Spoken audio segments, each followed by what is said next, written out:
bitch, I'm fiending, ain't no West night. Bring the broken bones of bloody foes, another sacrifice. I got the fire in the pit, burn the virgin, fucking winning since I'm burning blunts from the morning to the evening. That's the schedule for today. What the hell is up, everybody? You're listening to the In the Sky podcast, and on this episode we have up-and-coming Florida hip-hop artist ULC Guillotine, also member of Urban Legends Cult, which I've done a couple before on. How are you today? I'm great. I just woke up type shit. I feel that. You have a long night? Sorta. Just chilling with my girl. I feel that. How old are you? I just turned 18. Okay. You do anything crazy for that? Like go buy a pack of cigarettes or something? I mean, finally got to buy my own fucking wrap to smoke my dope. That was cool, I guess. Yeah, in my town, before we were all 18, I don't know, I guess I was growing facial hair before everybody, and I was always the one they go in there and just try it. Bro, so many times, they'd be like, you got an idea? I was like, oh, I left it out in the car. Never came back, bro. Bro, I feel you. Like, I'm literally the nigga that always stays in the whip because I just look like a fucking baby. Like, I can't, yo. No facial hair, nigga. No, it won't work ever.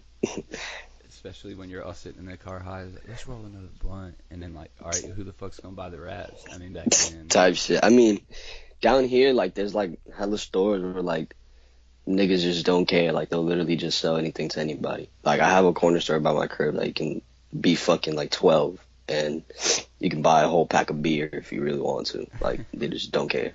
Some fucking 60s type shit. You can go buy your Type. grandma a pack of cigarettes. Literally. So where are you from originally? Well, I mean, I was born here, so like I've always been in Miami. I've never really been anywhere else. But my family's from Nicaragua, which is a Hispanic country. It's like down in what's it called, Central America and shit. That's cool. That's interesting. Yeah. So growing up in Miami, like, what was your childhood like, and your upbringing? I mean, it wasn't anything like super crazy. I've been in like different hoods and shit. Like, I've moved around like hella, like pretty much everywhere you can think of in Miami. I've lived in fucking Carroll City for like a couple weeks, probably less than a month. I lived in Hialeah for like a good part of my life, and that's where I had met Caleb too. And who's that? What's his Caleb? That's K2. Okay, That's basically like the dude that's always putting all of our shit on social media and basically got us. I don't want to say got us the No Jumper fucking cosign, but you know, that was us. But he's the one that's always pushing that shit, like posting it everywhere on Twitter, Instagram, wherever you can think of, literally.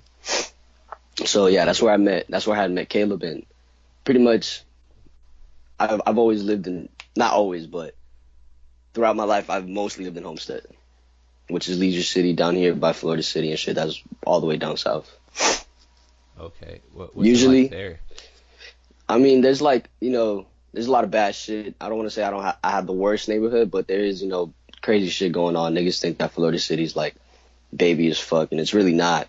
And they also think Homestead is baby as fuck, and it's really not. Like, we have crazy shit going down here, like feds always doing some stupid shit. Feds is always on your dick and stuff like that. But, you know, there's worse hoods, but I don't want to say I live in the best neighborhood either.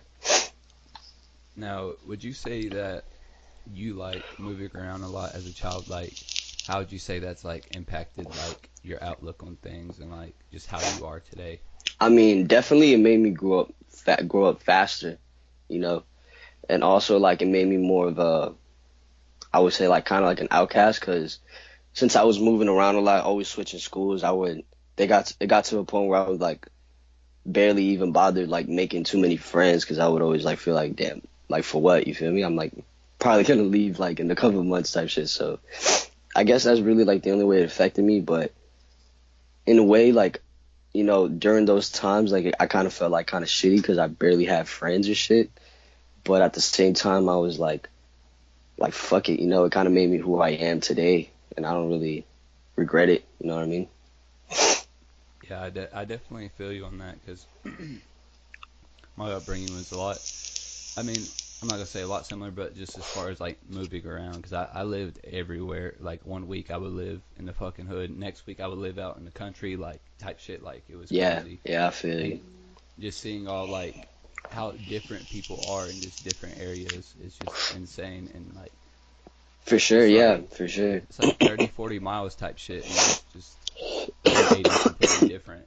Yeah, for sure. I've always lived in the same county. Like I never moved out of my own county, but you know, every kind of like city is like very different, especially Hialeah. Like when I had moved to Hialeah, that's when you know, I kind of started seeing more shit. Like I don't know, I kind of grew up really fast in Hialeah. Like I moved to Hialeah around when I was like 11 to 12 maybe, and that's when I started like smoking weed, skipping school, and you know, I wasn't fucking, but like everybody around me was fucking. So I was like, yo, this is crazy. Like I'm legit, yo. Like how am I seeing all this shit now? But you know, that's just how it goes, I guess. Especially in Miami. Like in Miami, you'll grow up fast as fuck. Now smoking, you said you started smoking when you moved there. Yeah.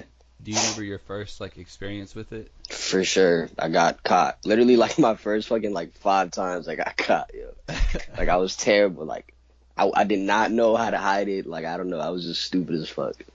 How'd that go down? Like, It impacted like my mom a lot, but like I don't know, like starting at like a young age, like she kind of like now she understands it. Like now she doesn't bug me. Obviously, like I'm grown, but it did impact her a lot. I would say it impacted us a lot because it's just, you know, you're young, and then obviously your mom doesn't want to see you doing shit like that. But you know, we good. It's not like she fucking hates me for it or nothing. mm-hmm. But yeah, it was kind of weird seeing her, you know, kind of bummed out because of it.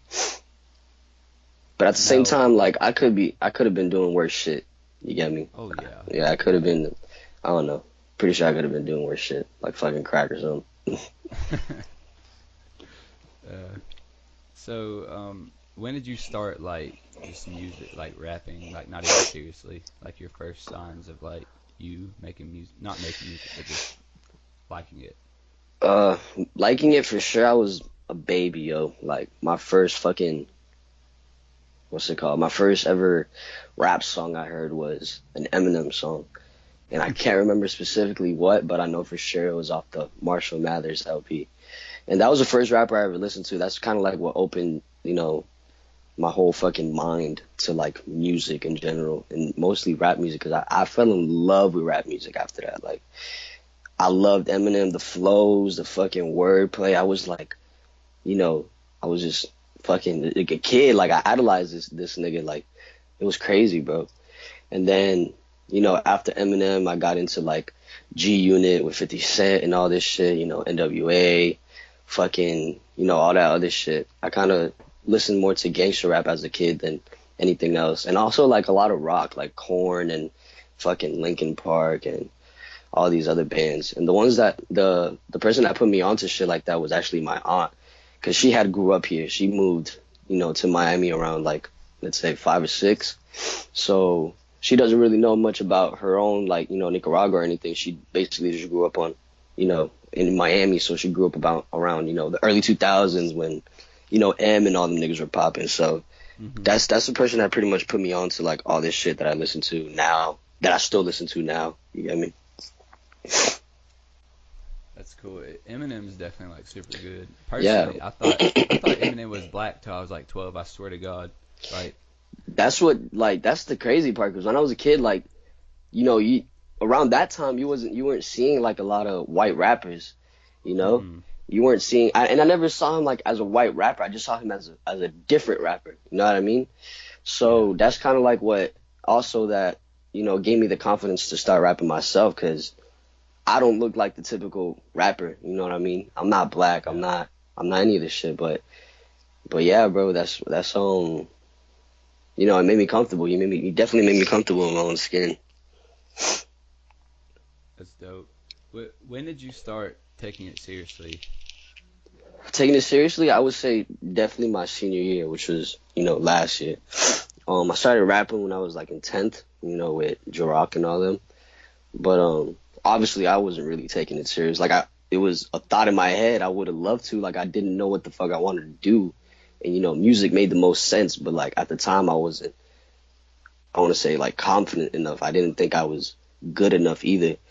And I just kept making dumb shit and just kept, practicing. I guess just kept writing lyrics, and now is when I feel like I'm fucking fine, nigga. Like I can't believe I ever thought that I wasn't good. You know what I'm saying? Yeah, definitely. It's all about like just having faith in yourself. Because like if you don't believe in yourself, then you're just gonna be like laying in bed all day, Literally, like thinking about it, about how you could be good when you can actually go out and be getting it. That's like the biggest message I try to push on everybody who listens is like nothing's impossible. For sure, bro. Like if I can do it, like literally anybody can. You get me? And Definitely, and that goes for anybody. Yeah, and if you don't believe in yourself, like literally, who the fuck is? You get me? Like you gotta fucking push that shit yourself before you start pushing it on others. Definitely. And like another big thing I'm starting to really realize here recently is it's all about who you surround yourself by too. Because if you surround yourself by pessimists that are always gonna give you a reason why not, then there's never gonna be anything popping because you're always gonna have that one reason why not. When that's probably just a little hurdle you can jump over. Yeah, for sure. Like I would fucking suck just thinking, why didn't I do that? Like imagine being fucking 30 years old and knowing that I had a whole ass studio to go to. I had all these people around me and like I had all these opportunities, and then, just for it to amount to nothing. That would really fucking suck. I would hate myself. Probably kill myself. To be honest. Midlife crisis type shit. Yeah, nigga. Fuck that. That's how they all are today. Is like, man, I should have been in that rock band, Yeah, bro. I don't want to think like that. That's the scary part. That's probably one of my biggest fears about like growing up. I don't want to be that nigga that's like, oh, what if I would have done this? What if I would have done that? You get me? Yeah, because then you're just like trapped in your own like mind and thoughts about that's fucking whack. And I still do that today because I realize like some things in high school. I mean, I don't regret anything really because I did everything for a reason, and I believe everything, all my choices are a reason. But like, damn, I wish I would have played football or like something like that randomly. Yeah, I feel you. It's like small shit, so I don't want it to progress into my dreams that I had when I was late teen to like early 20s into when I was 40. Be like, got this fucking 3 badass kids. Dead ass. Yeah, that's a big fear, bro. Just being like fucking 30 years old and like working in a fucking office 9 to 5, coming out just to see my kids and wife. And it sounds, whoever wants to live like that, that's cool. But honestly, that just sounds like fucking hell. Sounds boring as fuck. I'd never. Fuck that. And another thing, I don't know, this might sound crazy, but I've been thinking about it a lot recently. It's like people have things in their life, and I've caught myself in other pursuits of life. Like some people live their life to love. Like you find a girl and you just kind of drop all your dreams that you ever had just because you're so infatuated with the love you have for her, and that's all you want for the rest of your life. Or there's people on the other hand that will follow the dreams, and that will be their love, and that will be their life. You know what I mean? Yeah. That's sad seeing, bro. Like just seeing like, real like people just let a girl come into their life and then they just kind of forget everything that they wanted to do. That's super weird. Like I don't know how that happens. If anything, like my girl kind of just not even like, of course she motivates me like herself, but just seeing her just motivates me the most. Like I feel like in a way, not just with my girl in general, but I feel like I have a lot of heads to feed. You know what I'm saying? And seeing the people around me kind of motivate me, even if like they might not say it, which they do, but just seeing them, I just feel like I got to do better. You know what I'm saying? With family and my people in general.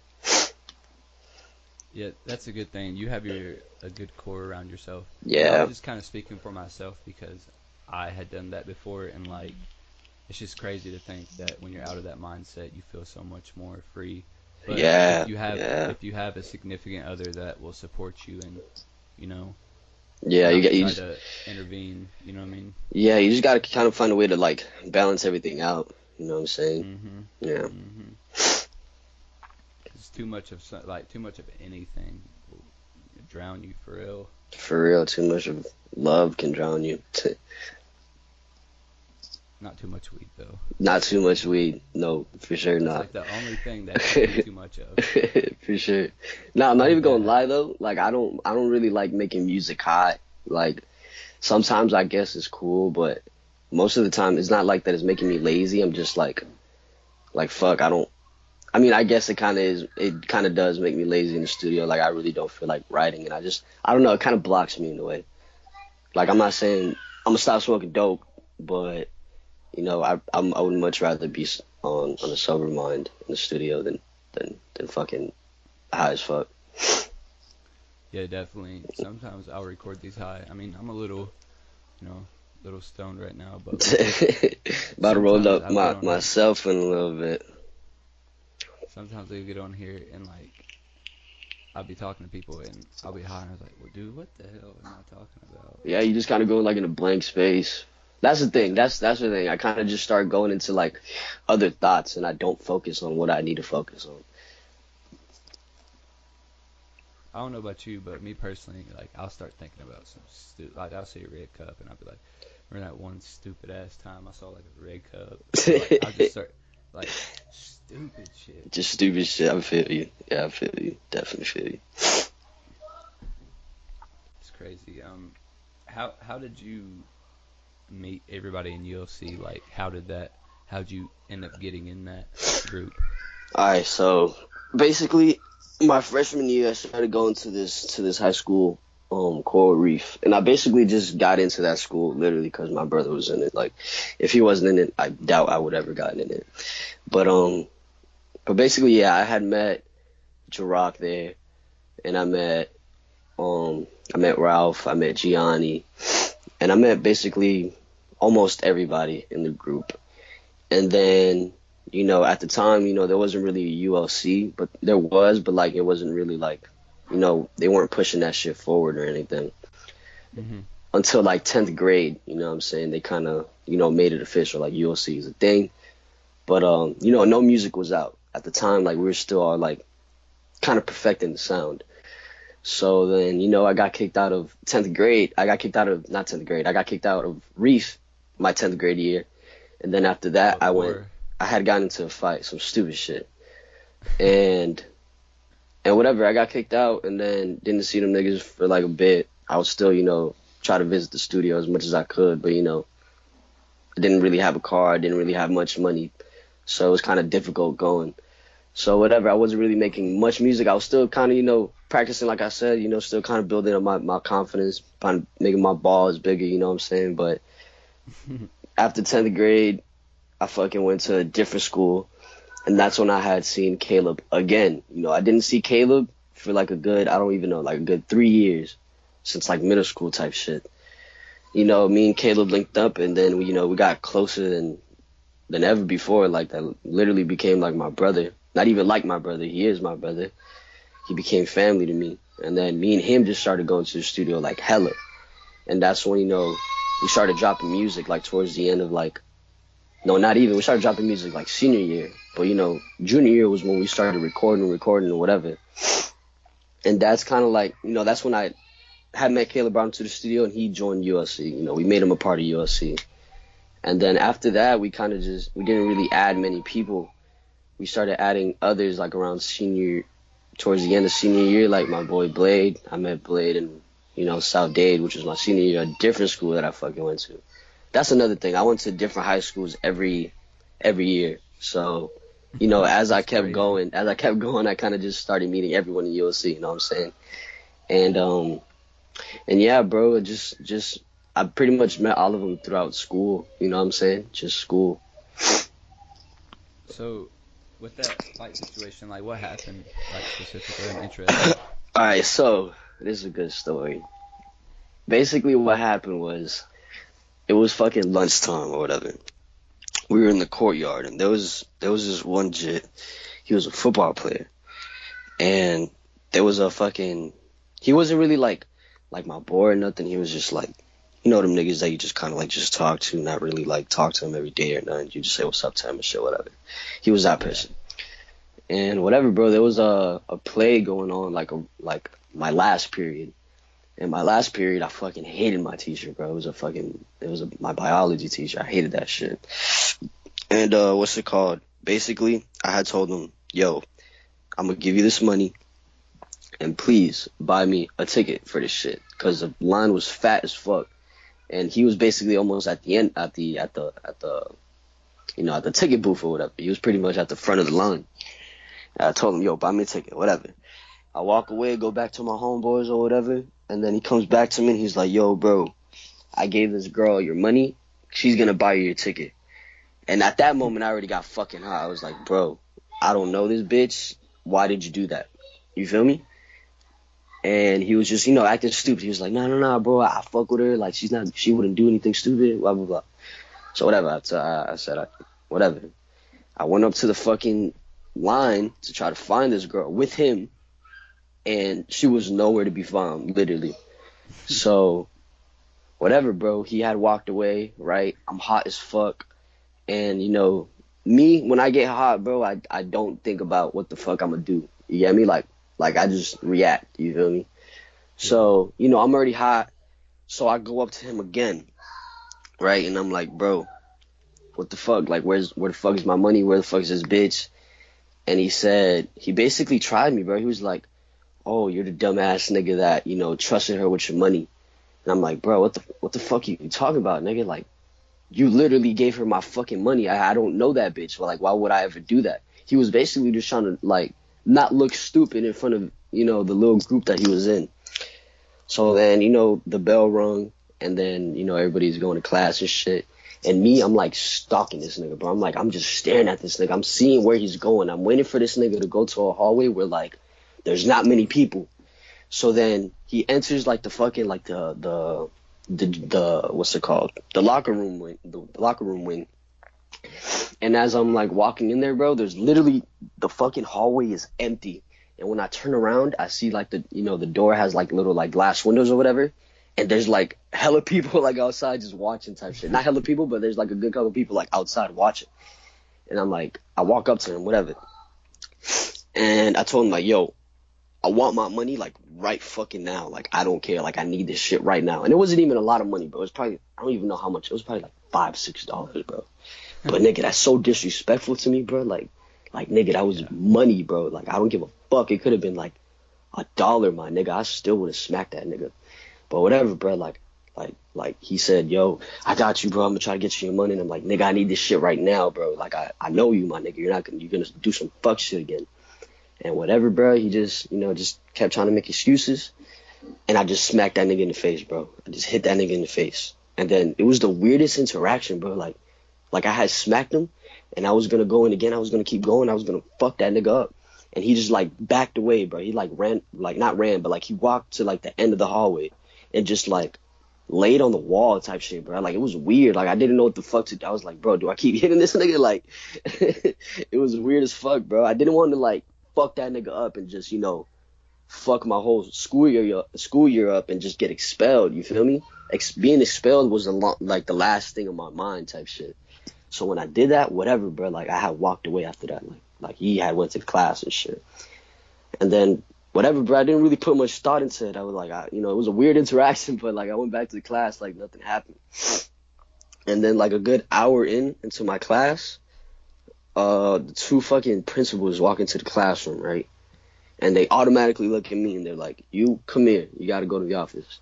And at the time I wasn't even wearing uniform, you feel me? Like, I wasn't wearing any type of uniform, so I was like, fuck, these niggas about to give me a fat ass detention.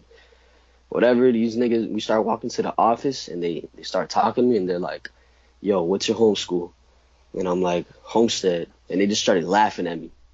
And I'm like, bro, what the fuck? Like, what the fuck did I do type shit? Like, why y'all doing this? And then whenever I get to the office and they start explaining to me, they show me the video because they had like the surveillance video of me hitting that nigga. And they started like talking to me, bro. Like, they got the cops involved and all this shit. His fucking mom came. They were telling me how she wanted to press charges on me for assault. And I'm like, bruh, dude is a fucking football player, bruh. Like, what kind of damage did I do to that nigga? Like, I just hit him in the face, you feel me? Like, y'all trying to charge me for some dumb shit. And then and the fact that the cops were there, I was already like on edge. I was like, nah, bro, like these niggas really about to get me out of this shit. And the reason that there was cops there was because his dad was a fucking cop. Oh. Yeah, bro. I had no idea about that, bro. If I would have known, yo, I would have waited until like out of school type shit. You get me? But I had no idea. And whatever, bro. Like hella cops came. Like I just shot up a school or some shit, nigga. Like it was crazy, bro. And his mom was still in the office, just talking mad shit about me. And whatever, bro. It ended, and I just got expelled. Basically, that was their fucking choice. Obviously, I didn't, get charged or anything, because it wouldn't even have held up in court. Like that would have been stupid as fuck. But yeah, bro, I got kicked out after that. Shit sucked, but honestly, I'm kind of glad I fucking got out of that school. You would have never met K2, huh? Yeah, I would have never linked up with K2 again, and not even that, bro. Like a lot of people in that school were soft as fuck, bro. And if I would have stayed there, bro, I felt like I would have been a bitch ass nigga my whole life. I don't know.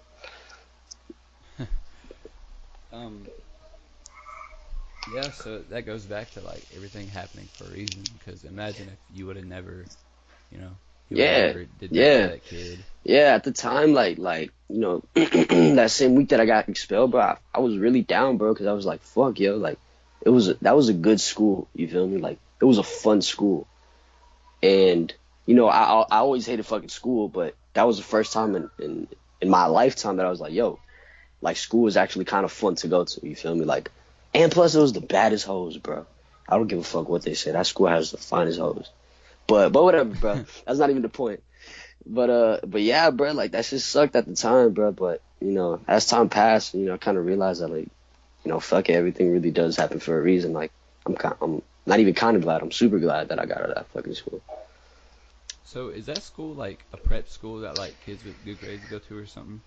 Yes, it's not like really like a super preppy school, but yes, like you kind of do have to have good grades throughout like middle school just to get into that shit. And I always fucking sucked at school. I've never really had good grades like that. So, the fact that my brother was there, that's literally the only reason why I got in that. Okay. Now, a little bit back on to the whole ULC. Explain to me what is Guillotine and how Guillotine formed. Basically, Guillotine is me and Caleb. It's Guillotine and Caleb just put together, and it's spelled Kill 18. And he came up with the name, but we always felt like we were fire as fuck together. Like we have that, you hear the chemistry on any track, you'll hear the chemistry. You feel me? Like that's just we just sound hard together.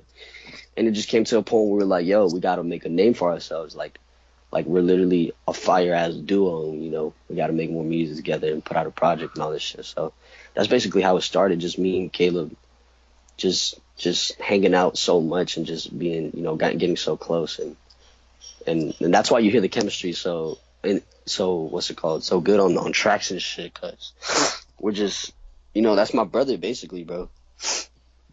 So has Guillotine been formed longer than K2 has been in ULC? In a way, like we weren't called Guillotine or nothing. Like we didn't really have thoughts of it, but Guillotine was more of a thing than was more, what's it called? It did happen before kind of than Caleb being in ULC. You know what I mean?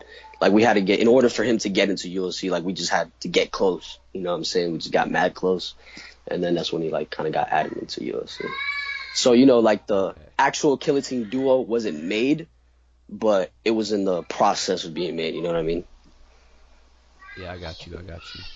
So, what are your like goals for the year? Like where do you want to be by Christmas this year? For sure, like well established, man. I want to have the ULC name be like, not necessarily a household name, but that'd be great if it did. But for sure, just want to be well off, bro. Just want to be like established this year. Just want niggas to know that ULC shows like you have to go to. You feel me? Like I just want everybody to to recognize us. You know what I'm saying? I want everybody to know that right now, Miami is the gold mine for rap. You know what I'm saying? And Yes. you know, you see it now, but no one ever really says it. And by the end of this year, I want niggas to know that Miami isn't just some stupid ass place where all these fucking dumbass SoundCloud rappers are coming out of. You feel me? I want them to see that there's actual talent here in all over Miami. You feel me? And not just in like, you know, Broward and shit. You get me? Because that's where like X and Ski and Kodak are from, and that's kind of like, you know, the top stars, I guess, out of Florida. But I just want everybody to recognize, bro, like we're actually fucking fire, and we're not like these other niggas. You get me? And not that like there's anything wrong with like SoundCloud rapping, you know, these face tats or shit, like, you know, go for it. But you know, there's more shit down here than just that. You know what I'm saying? There's actual talent. See, that's a big thing, man. That's like a goal for me, is to actually be able to move there, dog. Like, To Miami? so crazy. Yeah, dude, because if I got a video podcast, oh my, that shit would be popping. Like, Yeah, for sure, bro. There's like, I'm telling you, bro, like Miami right now is like a gold mine. There's so much talent down here, bro. And for sure, you would benefit off that shit. I know. It's a whole process in itself, but it's a goal I'm working towards to go somewhere, you know, Yeah. to get a video podcast. Because that's a good thing for like longevity for it, is to like have a video and just to be face to face, passing a blunt, whatever, you know what I mean? Yeah, for sure, bro, for sure. I would love to do more face-to-face interviews, but, you know, for now, you know, it's just gonna cut it like this. Exactly. But we working up to it, you know? Yeah, for sure, for sure. Have you ever done any like face-to-face interviews? No. I haven't done any. Well, I mean, in theory, I could do like a Skype, Mm-hmm. like It's just not the same though. It's that'd not. just be ugly. Yeah. I'd rather just do audio. You know Yeah, what I mean? yeah, it wouldn't be the same either. Because I was going through on Instagram when I first started, and I saw this guy. He actually did that where he would get on Skype Mm-hmm. and just a video, and like, you know, I mean, some of it's cool, like it makes for a little bit more content, but just to watch a guy hit a bong or, you know, some shit, like. Uh-huh. And also, like, it gives like what's it called? I don't know. This was like a me thing, but like I would always like putting, you know, a face to the voice. You know what I'm saying? Like, I just loved watching interviews, and I loved seeing like, you know, how the person is besides just hearing the lyrics and shit. Like, I would much rather see like the person's face and finally get into like know the person. You know what I'm saying? So, face-to-face interviews are definitely fire. Oh yeah, for sure. It's just a work in progress, man. You know. Yeah, for sure. Day by day, build up. Yeah, for sure. You'll definitely get there though. Yeah, definitely, with hard work and just consistency. Shit, in a year, I might still be where I am today doing the audio ones, but I'm gonna still work for another year. Yeah, all it is, bro. That's all it is. Just hard work and dedication and using your time wisely. I actually found an old quote on my phone. It was a Tupac quote, which, I mean, I don't know if Tupac actually said it, but it's like something that is pretty like big. It's like, if you can't find nothing to live for, then you better find something to die for. You know what I mean? Yeah, that's a fire quote. Definitely. And that's just how I feel about this. Like, you know, I don't know. I don't want to get too deep. I saw a picture on your Instagram where you were at Ski Mask. How was that? Like, Oh, how'd that come was about? like, bro, basically that was just me as a jit, bro. Like, I've always been like a huge supporter of like Ski and X, and I've always kind of like been there since the beginning. I basically saw these dudes like blow the fuck up, seeing them from like literally nothing to, you know, where they're at now. And rest in peace to X. But yeah, bro, that was at a show, I believe. I wasn't performing or anything. I was just there, just watching Wi-Fi's funeral and Ski Mask actually. And yeah, that was super dope, bro. Like, I just always loved going to these niggas shows because they would always show mad love. Like these niggas would literally stay after their shows, talk to everybody and just talk to them like regular ass people, bro. Like not even being a dickhead. Like they were humble as fuck, bro. That's why I loved them so much. You know what I'm saying? And that's one of my biggest inspirations too. X would be one of my biggest inspirations, I believe. You just kind of, awesome. Yeah, you just kind of just paved the way for us. You know what I mean? So yeah, that was super dope. That was super dope talking to Ski. I've actually met X also. I met dudes like a couple times already, and each time it was like I was talking to a homie. You know what I'm saying? It never felt like weird or nothing. I never felt starstruck either. You know what I'm saying? It just felt like a homie. Just felt like someone I knew. You know what I'm saying? That's definitely cool. That's definitely cool. I always, yeah. That's one. Well, this is a bit off subject, but like my shoot out the roof kind of goal is to have Kid Cudi on here. I feel like that would be crazy. I would definitely be starstruck talking to that nigga, bro. That was a person I was listening to heavy in middle school. That would be live as fuck. He's just, I don't know, man. He's on another level. He's a god. The god of humming. Like my favorite. Yeah, he's dope, bro. He's so like far ahead. Yeah. Actually, in some ways, like, kind of like him better than Kanye. In some ways, probably gonna get hate for that, but I don't know. I kind of I related way more to Kid Cudi than I ever did to like anybody on good music. Yeah, definitely. Kid Cudi's like, I don't know. I feel like he makes. I mean, I don't know. He just makes music for the kids, bro. Like you hear like he's like the voice for like, the kids that just don't know what they want to be or just kind of lost. You know what I mean? Yeah. And that was even before like I don't know. I mean, I might get a lot of hate for this, but like his appeal, like just like his whole message is a lot more deep than like you can even say like any of this like people talking about emotions, because he was talking about like raw like shit. Yeah, and like people just talk about it. People were shocked when he had announced that he was like depressed and shit like that, and that wasn't a shock at all, bro. Like listen to the lyrics, you know what I'm saying? Like it's always kind of been there. And that definitely was like that was a big thing when he admitted himself into the mental hospital. Yeah, that's deep, bro. Like I'm super glad like he admitted that. Like not many people, like especially in rap, because like in rap you kind of have to like, you don't have to, but you kind of have to be the toughest nigga out here in a way, you know what I'm saying? You kind of have to have this image that like you're not soft and shit like that. You only fuck hoes, you get money, like what can you actually be sad about? But that's not the case at all. Like at the end of the day, like we're all people, they're all people, so we go through real life shit, whether or not we rich or broke. For sure. And that's another big thing. I like how that rap, if you go back to, when you said you start first listening to rap to like 2000s. Yeah. There was nobody like how there is today, like. Yeah, definitely, bro. Everyone was like gritty and like hard. Like hard, yeah. And now today is like, I really want to look into who really broke that kind of.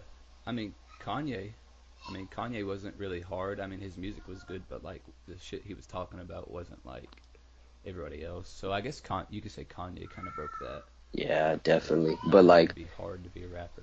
The emo-ish kind of thing I would say would be like Lil Peep and people like that.